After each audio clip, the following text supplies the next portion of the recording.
आप स्टोरी को ध्यान रखोगे, मैं आपको स्टोरी के थ्रू समझाने की कोशिश करूंगी।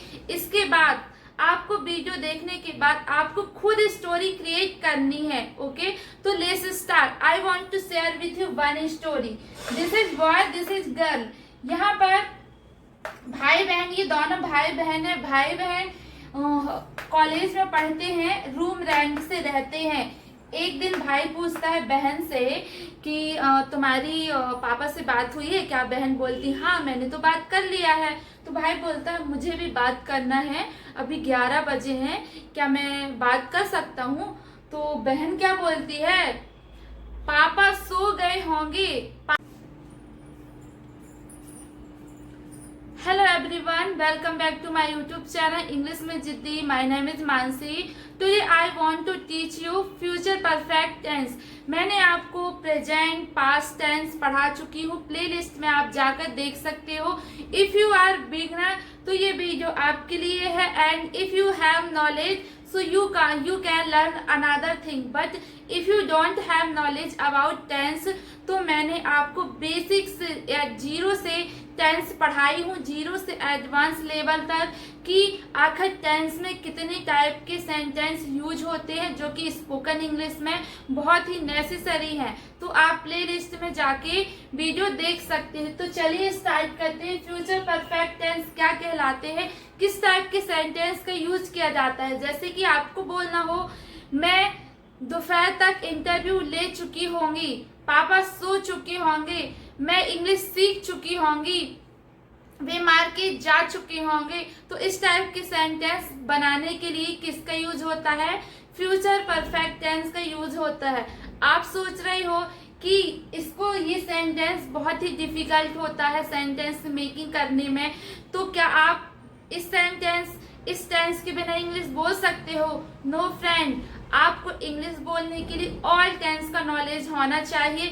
यदि आपको 2-3 टेंस का नॉलेज है और आप सोच रहे हो कि मैं इंग्लिश बोल सकता हूँ, लेकिन आप नहीं बोल सकते हो, यदि आपको टेंस का नॉलेज है तो आपकी 80% इंग्लिश टेंस से कवर होती है। ठीक है, तो फ्यूचर परफेक्ट टेंस, इसका स्ट्रक्चर क्या होता है, सब्जेक्ट विल हैव, वर्ब की V3 प्लस ऑब्जेक्ट। वर्ब का ये V3 फॉर्म क्या होता है, सब्जेक्ट का थर्ड फॉर्म ही V3 फॉर्म कहलाता है। और इसमें सिंगुलर सब्जेक्ट हो चाहे प्लूरल सब्जेक्ट हो, सिंगुलर सब्जेक्ट जैसे ही she it name, and plural subject I we you they, कुछ भी हो वहां पर हेल्पिंग वर्ब विल हैव का यूज करते हैं और वर्ब का थर्ड फॉर्म यूज करते हैं। ठीक है, जैसे कि आप बोल रहे हो मेरे पापा सो गए होंगे, my father will have slept. Sleep means सोना होता है, इसका second form slept, third form also क्या होता है, स्लेप्ट होता है। चलिए अब मैं आपको स्टोरी के थ्रू समझाती हूँ कि क्या होता है आखिर फ्यूचर परफेक्ट टेंस। आप कभी भी नहीं भूलोगे यदि आप स्टोरी को ध्यान रखोगे। मैं आपको स्टोरी के थ्रू समझाने की कोशिश करूंगी। इसके बाद आपको वीडियो देखने के बाद आपको खुद स्टोरी क्रिएट करनी है। ओके, तो let's start. I want to share with you one story. This is boy, this is girl. यहाँ पर भाई बहन, ये दोनों भाई बहन है। भाई बहन कॉलेज में पढ़ते हैं, रूम रेंट से रहते हैं। एक दिन भाई पूछता है बहन से कि तुम्हारी पापा से बात हुई है क्या? बहन बोलती हाँ मैंने तो बात कर लिया है। तो भाई बोलता है मुझे भी बात करना है, अभी 11 बजे हैं, क्या मैं बात कर सकता हूँ? तो बहन क्या बोलती है, पापा सो गए होंगे, पापा सो चुके होंगे। तो इस टाइप के सेंटेंस जब आप प्रेजेंट में, आप फ्यूचर, जब कोई भी काम फ्यूचर में हो चुका है या फिर फ्यूचर से पहले कोई भी काम हो चुका है, वही क्या कहलाता है, future perfect complete action in future. तो ये लड़का कॉल करने के लिए पापा को बोलता है, तो भाई क्या बोलता है कि मुझे कॉल करना है, पापा से बात करना है, मैंने बात नहीं किया। तो बहन बोलती है पापा सो चुके होंगे, पापा विल हैव स्लेप्ट। मेरी मम्मी खाना खा चुकी होगी, my mother will have eaten food. मेरी बहन खाना बना चुकी होगी, my sister will have cooked food. चाहे सिंगल सब्जेक्ट हो चाहे प्लूरल सब्जेक्ट हो, आपको will have, helping verb will have का यूज करना है। ओके, मेरी माँ खाना बना चुकी होगी। My mother will have cooked food. वह दोपहर तक घर आ चुका होगा। अब एक दिन मम्मी पापा बोलते हैं कि बच्चों को कॉल करना है, उनका अभी कॉल नहीं आया है, तो पापा बोलते हैं कि हम शाम में कॉल करेंगे। तो मम्मी बोलती है कि नहीं, वह दोपहर तक घर आ चुका होगा। He will have come home by afternoon. तक के लिए आपको किसका यूज करना है? वाई का यूज करना है। वह शाम तक पढ़ चुका होगा। He will have studied by in the evening. अगले साल तक वह जॉब कर चुका होगा। He will have done job next year. कल शाम में इंटरव्यू दे चुकी होंगी। कल शाम तक मैं इंटरव्यू दे चुकी होंगी। I will have given interview by in the evening tomorrow. Okay, तो आपको ऐसे याद करना है। यदि तक का यूज हो तो आपको किसका यूज करना है? वाई का। कल शाम तक वह मार्केट जा चुकी होगी।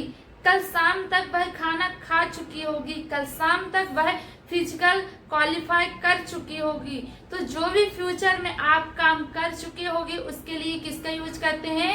फ्यूचर परफेक्ट टेंस का यूज करते हैं। यदि नेगेटिव बनाना हो, ये भाई बहन पूछता है कि पापा भाई बहन एक दूसरे से बात करते हैं कि पापा को कॉल करना चाहिए, तो बहन बोलती है पापा सो गए होंगे। तो भाई क्या बोलता है? मेरे पापा नहीं सोए होंगे। इसको नेगेटिव कैसे बोलेंगे? Subject will not have verb की V3 प्लस ऑब्जेक्ट का यूज किया जाता है। आपको ध्यान देना है कि जो विल का यूज जो नॉट होता है, जब आपको किसी भी सेंटेंस का नेगेटिव बनाना है तो विल के बाद नॉट आएगा। आप ऐसा नहीं बोल सकते ही विल हैव नॉट, विल के बीच में ही हमेशा लगाते हैं। मेरे पापा नहीं सोए होंगे, कैसे बोलेंगे? My father will not have slept. आप सेंटेंस बना लेना। ओके, मैं आपको बोल के बताती हूँ, आपको खुद से प्रैक्टिस करना है, क्योंकि आप लिखोगे, नोट्स बनाओगे, कुछ टाइम बाद आप भूल जाओगे। कुछ लोग स्क्रीनशॉट ले लेते हैं, स्क्रीनशॉट इतने सारे हो जाते हैं कि आपको कभी देखने का टाइम ही नहीं मिलता है। तो यदि आप इंग्लिश बोलना चाहते हो तो आपको नोट्स बनाना है और उससे ज्यादा आपको प्रैक्टिस करना है। मेरे पापा सो चुके होंगे। My father will have slept. इसका नेगेटिव कैसे बनाएंगे? मेरे पापा नहीं सोए होंगे। My father will not have slept. इसका इंट्रोगेटिव कैसे बनाते हैं? क्या मेरे पापा सो चुके होंगे? Will my father have slept. यदि इंट्रोगेटिव नेगेटिव होना है, इसका स्ट्रक्चर क्या होता है? Will subject not have object. क्या मेरे पापा नहीं सो चुके होंगे? Will my father not have slept. अब यदि आपको बोलना हो मेरे पापा कब सो चुके होंगे, मेरे पापा कैसे सो चुके होंगे, तो इसके लिए क्या करना है? इसके लिए आपको WH फैमिली लिखना है और इंट्रोगेटिव सेंटेंस का यूज करना है। जैसे कि मेरे पापा कैसे सो चुके होंगे? How will my father have slept. तो आपको एक सेंटेंस से बहुत सारे सेंटेंस बनाना है। जैसे कि तुम इंग्लिश सीख चुके होगे। You will have learn English. तुम खाना खा चुके होगे। You will have eaten food. तुम मोबाइल चला चुके होगे। You have used mobile. You will have used mobile. तुम पढ़ चुके होगे। You will have study. तुम डांस कर चुके होगे। You will have danced. तुम पढ़ा चुके होगे। You will have taught. Cricket नहीं खेल चुके होंगे। They will not have played cricket. वे नहीं पढ़ा चुके होंगे। They will not have taught. Okay, आप चुके ये आप भी बोल सकते हो, आप या गए हो बोल सकते हो, आप कुछ भी बोल सकते हो। तो आपको इनकी इंट्रोगेटिव, नेगेटिव, WH सारे सेंटेंस की प्रैक्टिस करना है। वह कॉलेज जा चुकी होगी। She will have gone to college, क्या वह कॉलेज जा चुकी होगी। Will she have gone to college, वह कॉलेज नहीं गई होगी। She will not have gone to college, वह कॉलेज किसके साथ गई होगी। With whom will she have gone to college। आपको याद रखना है कि हमेशा वर्ब का थर्ड फॉर्म, चाहे वो प्रेजेंट हो, चाहे पास्ट हो, चाहे फ्यूचर टेंस हो, आपको वर्ब की हमेशा कौन सी फॉर्म का यूज करना है, थर्ड फॉर्म का यूज करना है। यदि प्रेजेंट में आपका कोई भी एक्शन कंप्लीट हुआ है तो वो क्या हो गया, वो प्रेजेंट परफेक्ट टेंस, और पास्ट में कोई भी कंप्लीट काम हुआ है वो पास्ट परफेक्ट टेंस, और फ्यूचर में वो क्या हो जाता है, फ्यूचर परफेक्ट टेंस। तो ये तीनों जो परफेक्ट टेंस होते हैं इसमें वर्ब का हमेशा थर्ड फॉर्म का यूज किया जाता है। कुछ सेंटेंस बनाते हैं। मेरा भाई उज्जैन से आ चुका होगा। My brother will have come from Ujjain. My brother will have come from Ujjain, क्या मेरा ब्रदर इंदौर से आ चुका होगा। Will my brother have come from Indore, खाना खा चुका होगा। He will have eaten food, वह खाना नहीं खा चुका होगा। He will not have eaten food, क्या वह खाना खा चुका होगा। Will he have eaten food, वह खाना कैसे खा चुका होगा। How will he have eaten food. तो आपको इसमें आपको इतने सारे कॉन्सेप्ट याद करने की जरूरत नहीं होती है। आपको सिर्फ ये याद रखना है कि जो भी काम फ्यूचर में कंप्लीट हुआ है वो ही क्या कहलाता है, वो ही फ्यूचर परफेक्ट टेंस कहलाता है। आपको मैंने जितने भी टेंस पढ़ाया है उसमें बहुत सारी चीजें रहती थी, लेकिन इसमें तो आपको सिर्फ एक चीज याद रखना है ना कि जो भी काम परफेक्ट फ्यूचर में कंप्लीट हुआ है वो ही फ्यूचर परफेक्ट टेंस कहलाता है। तो आपको क्या करना है, एक सेंटेंस लेना है, कुछ भी आपको एक सेंटेंस लेना है, उसके बाद आपको interrogative, negative, WS negative sentence की प्रैक्टिस करना है। ठीक है, अब चलिए मैं बताती हूँ कैसे प्रैक्टिस करना है। सबसे पहले आपको आई सब्जेक्ट लेना है, जैसे कि मैं इंग्लिश सीख चुकी होंगी। I will have learn English, तुम इंग्लिश सीख चुकी हो गई। You will have learn English, वह इंग्लिश सीख चुका होगा। He will have learn English, way English सीख चुकी होंगी। They will have learn English. मेरी माँ खाना बना चुकी होगी। My mother will have cooked food, मेरे पापा जॉब कर चुके होंगे। मेरे पापा इंटरव्यू दे चुके होंगे। My father will have given interview, मेरी सिस्टर जॉब कर चुकी होगी। My sister will have done job. तो आपको चाहे सिंगल सब्जेक्ट हो चाहे प्लूरल सब्जेक्ट हो, एक सेंटेंस लेना है, उसका आपको पॉजिटिव सेंटेंस बनाना है। उसके बाद आपको नेगेटिव सेंटेंस की प्रैक्टिस करना है। मेरी माँ खाना नहीं बना चुकी होगी। मेरी सिस्टर इंटरव्यू नहीं दे चुकी होगी। मेरे पापा जॉब नहीं कर चुके होंगे। वह नहीं सो चुका होगा। तुम मार्केट नहीं गए होगे। तो उसका नेगेटिव बनाने की आपको कोशिश करना है। उसके बाद आपको इंट्रोगेटिव सेंटेंस की बनाने की कोशिश करना है। वो चाहे सब्जेक्ट ही हो सकता है, सी हो सकता है, इट हो सकता है, आई हो सकता है, यू हो सकता है, कुछ भी सेंटेंस हो, आपको सारे स्ट्रक्चर फॉलो करना है। इसके बाद में आपको पास्ट परफेक्ट टेंस के बाद में आपको फ्यूचर परफेक्ट टेंस के बाद में आपको फ्यूचर परफेक्ट कॉन्टिन्यूअस टेंस पढ़ाऊंगी। जब सारे टेंसेस कंप्लीट हो जाएंगे तो आपको सिर्फ प्रैक्टिस करना है।